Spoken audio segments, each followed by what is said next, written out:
Why are we a bit skeptical about the potential to learn entrepreneurship at business school? Because we believe that better business thinking is available via Austrian economics. Herr Bylund is here to guide us. This is the Economics for Entrepreneurs podcast. Entrepreneurs are economic heroes. They improve others' lives with preferred products and services, innovation, and value.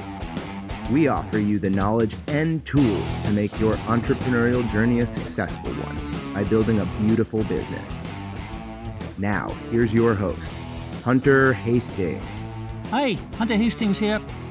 A couple of weeks ago, in episode 82 with David Hurst, we established how business school's content is derivative of classical economics and its world of equilibrium and mathematical models.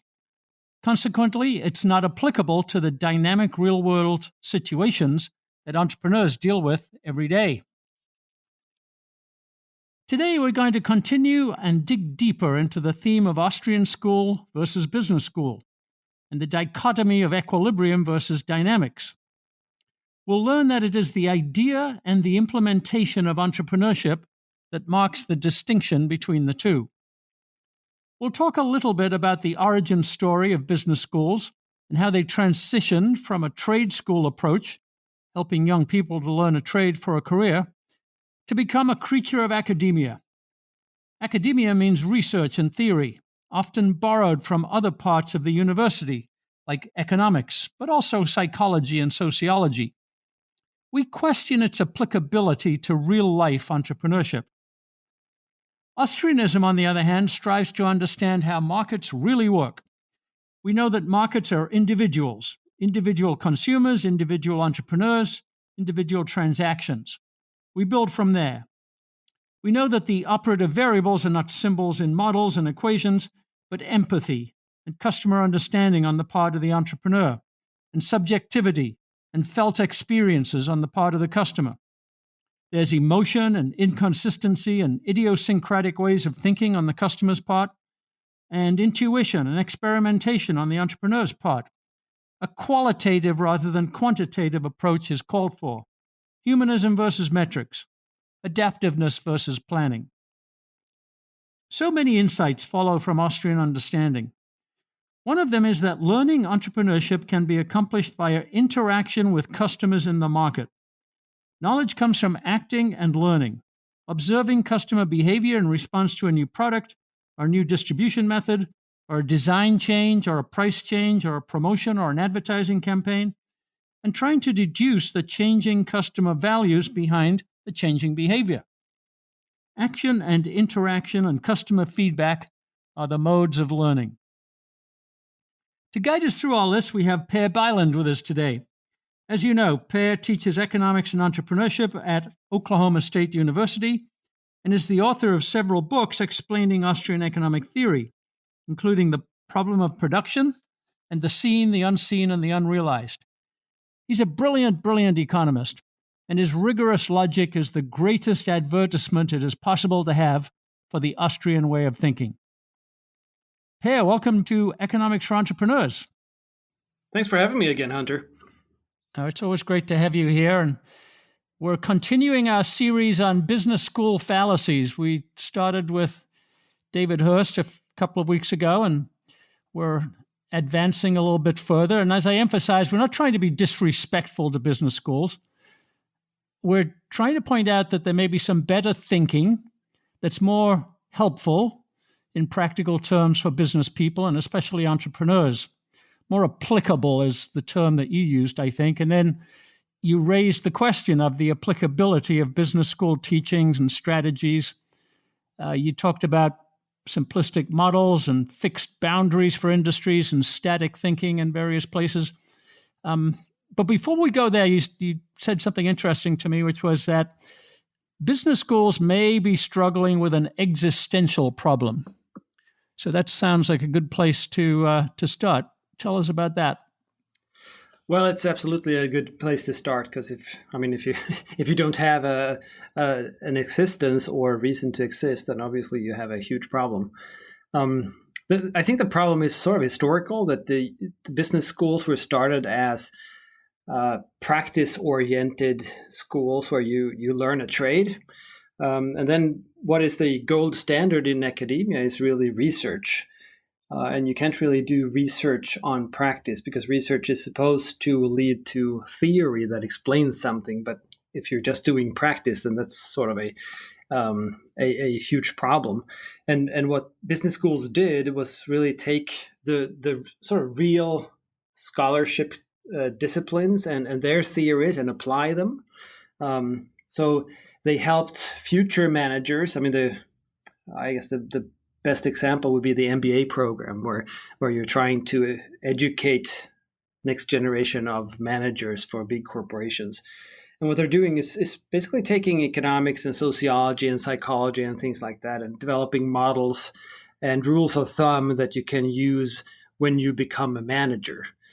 I mean, this is a little problematic since many of these disciplines are pretty static in how they view the world, and their models and theories are very static. And we've talked many times about economics, how mainstream economics is basically about equilibrium, and anything but equilibrium is a problem. And if you have those ideas and then you try to run a business based off of equilibrium, then obviously you have a huge problem on your hands, because you're not going to experience any equilibrium whatsoever when you're running a business. Yeah, in fact, dynamic is the goal rather than equilibrium, right? Always changing, always responding to marketplace. So marketplace Exactly. signals. I mean, exactly. Either you respond to the changes that happen that are not inside your business, or you try to bring about changes that you can benefit from, that are good for your business. So everything is about change, whereas the theories tend to be about the opposite. It's just static. Well, let's go from there to some of the specifics, Per, that you had mentioned. We talked about business school models, and I think the implication is that you've called them simplistic, or at least some of them. I know there are plenty of them. I did some research on models and strategic frameworks and came up with hundreds of them that the business schools teach, so there's no shortage of them. But are they simplistic because of this attempt to emulate equilibrium? In a sense, yes. I mean, a model is supposed to be a simplification, so that's not really a problem in itself. It is a problem when you have such far-reaching assumptions that change how you see the world, and especially if you do not apply these models with sort of a dynamic mindset. So the 5 forces model is sort of one of those really famous models where you look at your strategic positioning, how you position your business with respect to suppliers and customers and substitutes and things like that. So you identify those 5 stakeholder groups, and then you're supposed to, in a sense, you're assuming that they are what they are, and then you can quickly and easily define where they are. And then on that map that you've created, you're supposed to find the best position for your business. And of course, this is exactly the opposite of this dynamic world that businesses usually are in. And it's based on some assumption about being static and these stakeholders not changing their positions and not reacting to you and so forth. But of course, they are reacting to it. And if there is a gap, someone else will attempt to fill that gap. And maybe is already in the process of doing so. So you focusing too much on the model will actually cause problems for you. It's potentially a good rule of thumb to understand what is going on and to sort of identify the different components of the dynamism of the market. But it's not a model to simply apply in the business, because that will cause problems. Yeah, and I do want to emphasize that you and I and our Austrian school applications are not against models per se. We have our own Austrian business model, which is a framework. It's not something to follow mechanically, but the 4th element of the Austrian business model we call value agility, which is what you just said. You're constantly reacting. You're constantly offering new value propositions to the marketplace. You're reading the effects. It's dynamic, ongoing. It never stops. And I think that's our point of view about the market, as opposed to, as you say, the static component of five forces. Yeah, exactly. And it's about finding how you can contribute in that ongoing market process, and how you can find a way to contribute value and facilitate value for consumers. And I mean, that's what you do as an entrepreneur, and that's what you're supposed to do as a business as well. It's not really about positioning yourself with respect to these stakeholders already in the market, but it's about creating value for consumers. Here's a question. What were you taught in business school that turned out to be wrong in the real world? What concepts and language didn't align with your real-world experiences as a business owner or as a customer? Tweet us. Our address is at E4EPod. That's the letter E, the number 4, the letter E, POD. Or message us on Facebook.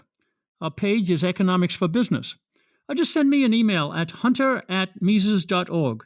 That's MISES.org. We'd love to hear your thoughts and put your observations and experiences front and center on an upcoming episode of the podcast. And now back to our conversation. The other specific piece of terminology you used was strategy. And you had said at one point in time, it tends to be, at business school, the strategy tends to be an upside-down version of bad economics. Is that related to the same phenomenon of pursuing equilibrium? It is, in a sense. I mean, it's really based off of the basic economic model of perfect competition, where no business really makes any economic profit because everything is efficient, and there are no wrinkles, there are no additional costs, there is nothing undiscovered, so you know everything, and in that situation you sort of maximize the uses of all the resources available in the present. This is, of course, not where you want to be as a business. So strategy is, in a sense, a way to figure out how to create inefficiencies. So within the general equilibrium, there is no profit, but as a business, you want to make profits, which means you have to somehow figure out how to insert or add inefficiencies to that system. So that's what I mean by having it upside down, that you're using the same models, or at least did from the beginning, with supply and demand and everything is in equilibrium.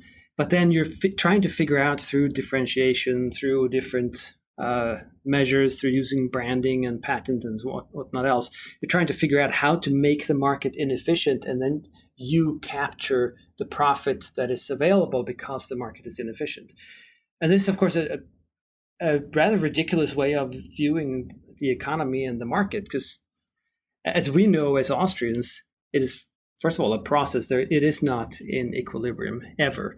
And then causing inefficiencies to create profit, you have, first of all, completely excluded the consumer, who is not part of your equation at all. But instead, it's about breaking free from the competition, and it's, again, positioning yourself with respect to what they are doing, and make sure to tear us under the equilibrium that by assumption was there. And because you create this inefficiency, you can capture the profits if you have positioned yourself correctly. Whereas what we would teach is that no, the economy is constantly in movement, it's constantly in flux. And your task as a business owner, as an entrepreneur, is to figure out how to serve consumers the best way possible. You can always create more value. So it's not about inefficiencies, it's really about efficiencies. It's about creating more value with whatever resources are available. So in a sense, they go exactly the wrong direction, because the starting point is equilibrium, which is a flawed assumption. Right. And you also use an interesting piece of terminology. You said sometimes the business schools think of value propositions as one-way positioning, and we like to think of it more as co-creation of value or facilitation of value. Is that part of the same distinction you're making? Yeah, exactly. I mean, in a sense, we're talking about how businesses are positioning with only the market the way it is, right? And they're trying to exploit whatever gaps there are, whatever opportunities there are already, given consumers' wants and needs and all that. Whereas what we're trying to figure out is how to better serve consumers, and it's really about, very often in these models, to push your goods out to as many as possible and beat the competition doing so. It's not really about the discovery of how to serve the consumer better, which could be a completely different product. It could be a completely different way of doing it. It's about the experience that the consumer expects from your offering, and not about beating the competition necessarily. And another example of that static thinking, or an extension of it, is this idea of industries that have boundaries. So they want entrepreneurs to think they're competing within an industry, and they've got to arrange their efforts to compete within the boundaries of that industry. Whereas I hear you saying there's no such thing as those boundaries. We shouldn't even think that way. Well, exactly. I mean, in industry, it seems like it's an obvious thing, and we talk about, say, the computer industry, or we talk about healthcare and things like that, and those are rules of thumb that we can use, but they're usually based on the consumer goods already being offered. So when there is an innovation, it's usually by a business that is considered to be in an industry, but the innovation might not actually be in that industry, and that the innovation might create something completely new, like the smartphone or the two-in-one Surface kind of thing to compete with laptops and all of these things. And the point is really that the industry doesn't matter all that much. It might matter in terms of organizing and having like a trade organization or an association with others doing similar things. But those are all about mature markets, where you've already found that these products seem to serve consumers in a certain way, and we produce them already, and all the competitors are trying to cut costs and position themselves in a sense. Whereas this is not really what is going on at all. Entrepreneurs are trying to serve consumers in a new way, so they are not limited to a specific industry. They can maybe span several industries, or they can break completely new ground and disrupt existing industries, just like Uber did with taxi cab companies and things like that. And at the end of the day, they're really competing for consumers' dollars. So if they're offering something that consumers consider to be very valuable, they are outcompeting businesses who are not in the same industry, but can be in an adjacent industry, as it's called, or something completely else. Because all businesses are always competing for consumers' dollars. They're not competing for who is going to produce the best widget that this consumer is going to buy. The consumer's decision is, will I buy anything at all? Does this product satisfy my wants? Does it provide me with enough value for my hard-earned money, or can I get more value elsewhere? Or do I think that maybe I can get more value for my dollars if I save them and buy something tomorrow or a year from now instead? And it's in this situation with the consumer's sort of calculus of the value versus cost that goes into the exchange, where the entrepreneur positions him or herself, that providing value, facilitating value for the consumer. If you do that in a very good way, and the consumer finds no better way of satisfying their wants, then you win and you get to sell to them. But that means you have outcompeted basically any other offering in the world. This consumer has chosen your offering, the experience that you promise to deliver, over all other experiences that this consumer is considering as potential other ways of spending their cash. A quick note. Did you know that we provide supplemental materials for each podcast? Listening to and understanding the key takeaways from our expert guests helps you think better about building a more beautiful business. Taking direct action and implementing these strategies is when the real work begins. Take a concrete, immediate step to implementing a better business model today by downloading the show notes and business tool we've created for this episode. Visit Mises.org/E4EPod. That's MISES.org/E4EPOD and click on today's episode. Now, back to our interview.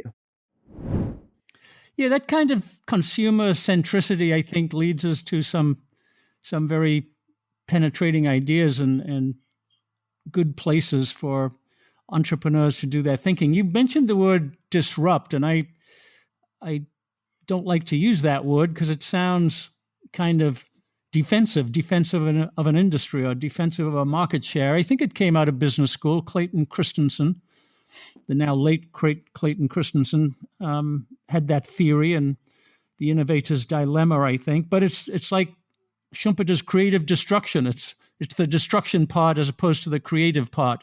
And I think you're trying to emphasize the creative part. So is there such a thing as disruption, or are we... You have this thought of the islands of specialization that can be joined to many different industries. They don't disrupt any of them. They bring new creativity to them. Well, exactly. It's not really about whether you disrupt an industry that exists or not.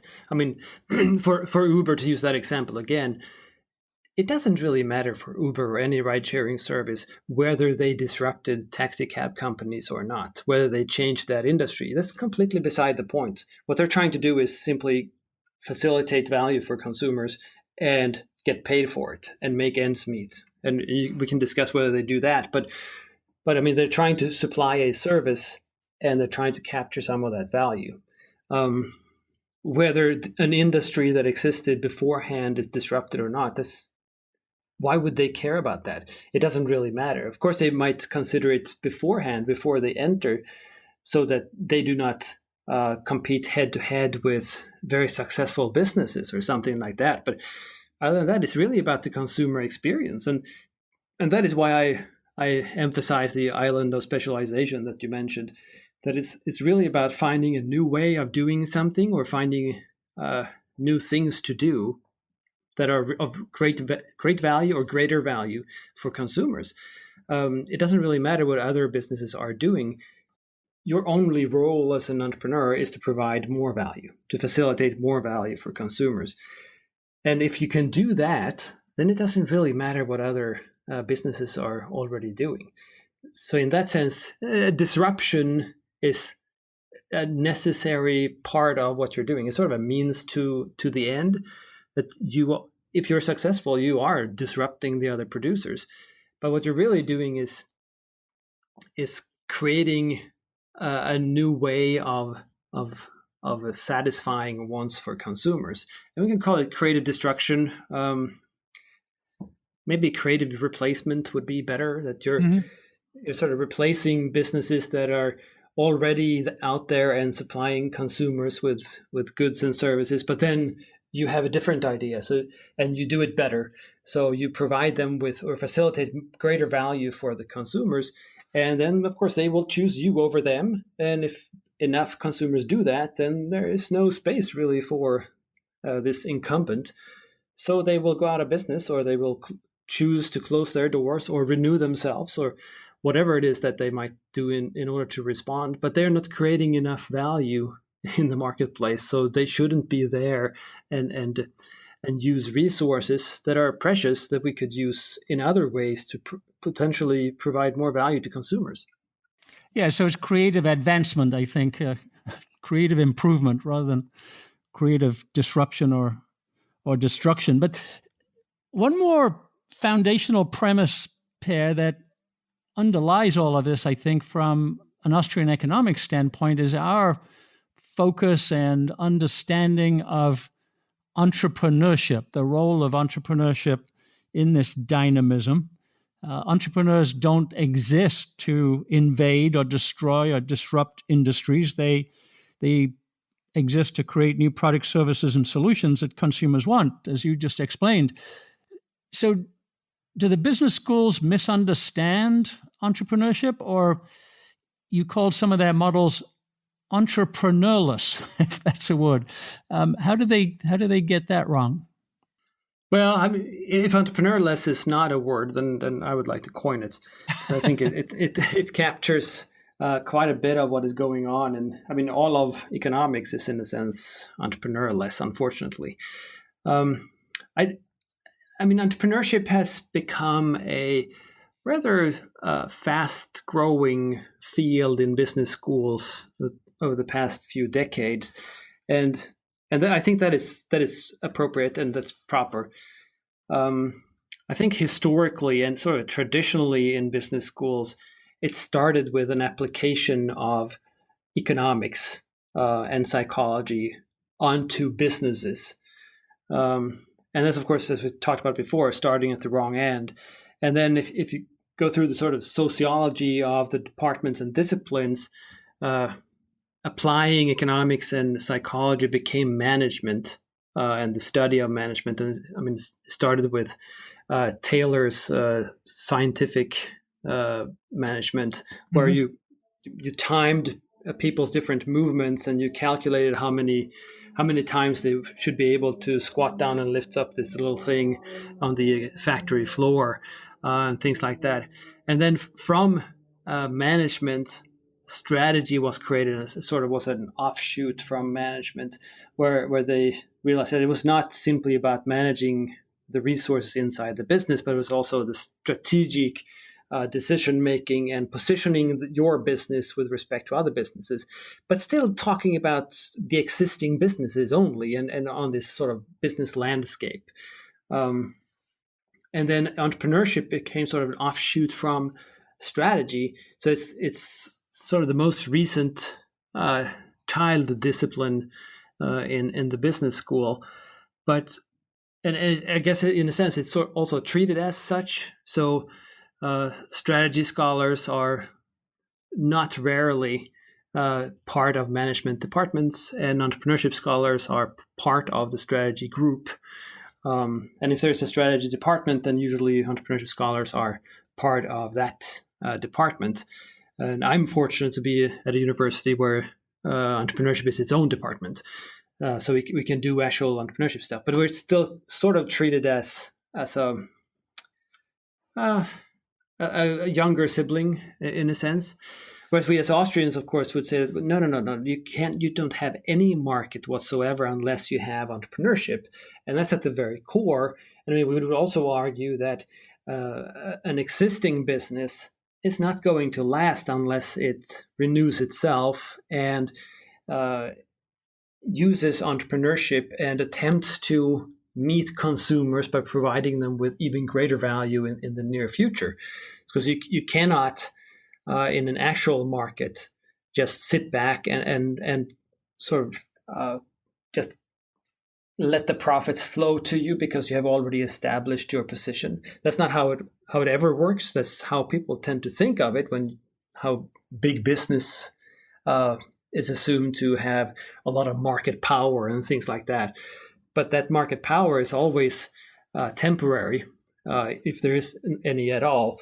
And these big businesses can always topple and crumble as soon as there's an entrepreneur with a different view and provides more value to consumers. Consumers are not loyal to a business just because they're big. Consumers try to satisfy their own wants, and they have limited cash, so they will do as much as they can with their cash, of course. So the business schools are running these incubators and simulations and entrepreneurship competitions. You see them publicized a lot. It seems like all the universities and business schools are doing it. What's your point of view about those? Well, there are several different comments I have on this, but in a sense, they're good in terms of the education of the next generation of entrepreneurs, in the sense that they get to do hands-on things and try out what they've been taught in the classroom and things like that. So they get some sort of feedback and they get to implement their ideas. So that's positive. On the other hand, it's very structured and it's based off of very strange ideas. Like incubators tend to be based on the idea of protectionism, where you have the idea that if a country just closes its borders from competition and let their small and inefficient businesses grow big, then they can lower the trade barriers afterwards, and then those businesses can compete with other businesses. Of course, this is complete nonsense, because that's not how you do it at all. What you're doing is just propping up businesses that are wasting resources. And in a sense, incubators are the same, that you're providing all these services to new businesses and sort of protecting them, shielding them, to allow them to grow bigger, so that they can then compete. But that's not really how you do entrepreneurship. You need to start with value, and if you can facilitate enough value, it doesn't matter how small you are. So the problem very often is they're solving the wrong problems. Mm-hmm. If that makes sense. The same thing with these business plan competitions, that it's great to have a business plan and think through everything you're doing before you actually do it. But that's not a market test. It typically is a panel, an experience panel. So they have a lot of good thoughts and good experience on how to run a business and how to be successful and things like that. But the real market test and what you really need to accomplish with your business plan is to get consumers and your customers to buy your products, and to have the price right, to have the value much higher than the price, and maintain your production costs much lower than the price that you are able to charge. And that's really after you have the business plan. So, I mean, in a sense, what I tell my students is that, yeah, a business plan is great because you get to think through everything and make sure that you haven't missed anything obvious. But in real life, there are really just two kinds of people who want to see your business plan. And one is the banker and the other is your professor. And you might add business plan competition panels to that too. But no consumer will ask you, oh, well, your product looks great, and I'm willing to pay that price, but what does your business plan look like? I mean, they don't care. They only care about the product and your offering, and whether they trust it and whether they can see any value in it. And the business plan is before you actually start anything. So it's a way of satisfying your professor, and it's a way of satisfying the banker so that you get a loan and can finance starting the business. It's a way of thinking through everything too, but you haven't done anything yet. That's the problem of it. Right. The other thing that it strikes me about some of the business school examples that they use is that they elevate the idea of the heroic and charismatic entrepreneur, as opposed to examining the value proposition to the consumer. And that seems to me a little bit like what you said, focusing on the who of entrepreneurship as opposed to the what, which is the wrong end to look at. Yeah, it is, because, I mean, it's not really about who you are. It's about what you do. And everything that you do in the marketplace is really, it's evaluated after the fact. It's really the same when you get a job too, which I also tell my students, that if you can provide value in your job, you will never lose your job, and you will probably get promoted or get a better job somewhere else, or whatever it is. But you have to provide value. If you don't do that, then you're worthless, and you have not earned your salary. And it doesn't matter how long and hard you work on something; it's the result that matters.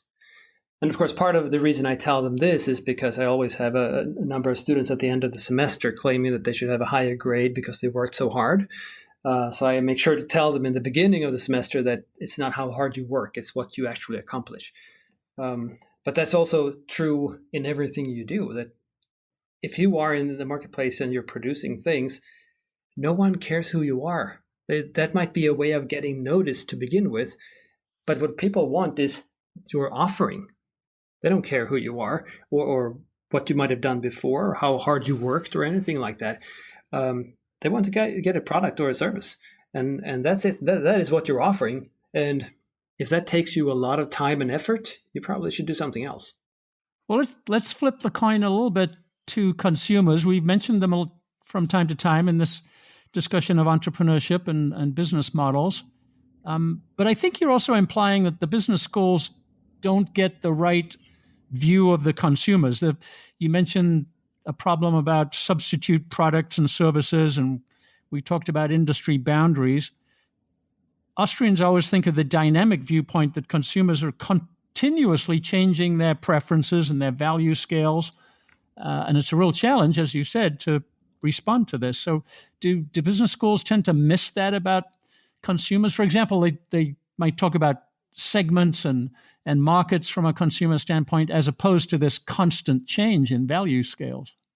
Yes, in a sense they do. I mean, they're sort of assuming that things will not change much, at least not in the foreseeable future. So you can exploit this and you can get some data on what things are actually like, and then you can work your way based off of that data. Whereas we as Austrians, we know that, yeah, consumers have value scales, sure.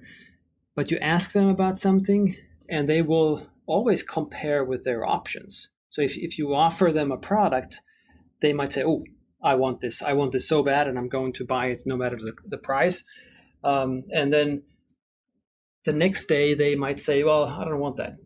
It's not because that want is not satisfied, but because they've seen something else that is more valuable to them. So they're responding to and making decisions and changing their value scales in response to the offerings that they see and the offerings that they understand. That's why communication is so important too. And in that world, talking about the economy and the market in terms of segments and things like that, those are, again, important and potentially productive rules of thumb, but they're not actually how it works, right? So you can do a market analysis and figure out exactly where people stand in terms of whatever industry you want to enter, say, and how they value different things. But then the next day, if there's an entrepreneur with a new type of offering that makes these people change their minds, then your research was not worth anything at all, because people respond to and they change their behavior and they change their value scales. They change practically everything in response to what they see and what they understand. And I mean, to again use the smartphone as an example, before the smartphone, people behaved in a certain way, and we used the phone in a certain way. We texted and we called each other, but we didn't do a whole lot more. And we had paper maps that we folded out and all these things, right? So, and we had to stop all the time to look at the map when we were on road trips. With the smartphone, which completely changed our behavior, and we communicate a lot with other people through the smartphone. We shop through the smartphone while we're doing other things. And if you try to position yourself with respect to flip phones, say just before the first iPhone, and you had a business plan for the next 10 years, then you would be completely screwed. So it's looking at the psychology, trying to figure out what wants do people have and what are their most urgent needs and things like that. It sort of misses the point from an entrepreneurship point of view. And from our perspective, it's pretty much worthless information, because if there is another product or another service or something like that is offered that these consumers respond to and that these consumers really value, then whatever you found before is going to have changed just because the consumers responded to this new product or service. And that's one of the reasons why I'm so excited about the work that you and Dr. Mark Packard are doing in this idea of value as experience, that the value is something experienced by the consumer, that it can't be objective, it can't be measured quantitatively, it's emotional, it's idiosyncratic, as you say, it's always changing. And they're discovering the experience that can be had with an iPhone, the individual experience, and they're the ones who are creating value in that sense. That's an exciting idea. Yeah, exactly. And in a sense, it's the entrepreneur's job to provide the tools and sort of the vision for how to use the tools. But whether consumer actually uses the tools in that way, that's out of your control. Anyway, you can't determine that, but you can communicate how to use something, right? So we tend to think of entrepreneurs coming up with new ideas as simply replacing a previous product, but that's not really what they're doing. I mean, it's easier to communicate to consumers that this is a new way of doing X, what you did before. Like Netflix is a new way of going to the theater without having to get into the car. You can do it from your own home. So it's much more convenient or something like that. But it's a different experience. So people still go to the theater to watch movies there, even though they have Netflix. And some people who really like movies, they do both a lot, and others, they do neither. And some do one but not the other.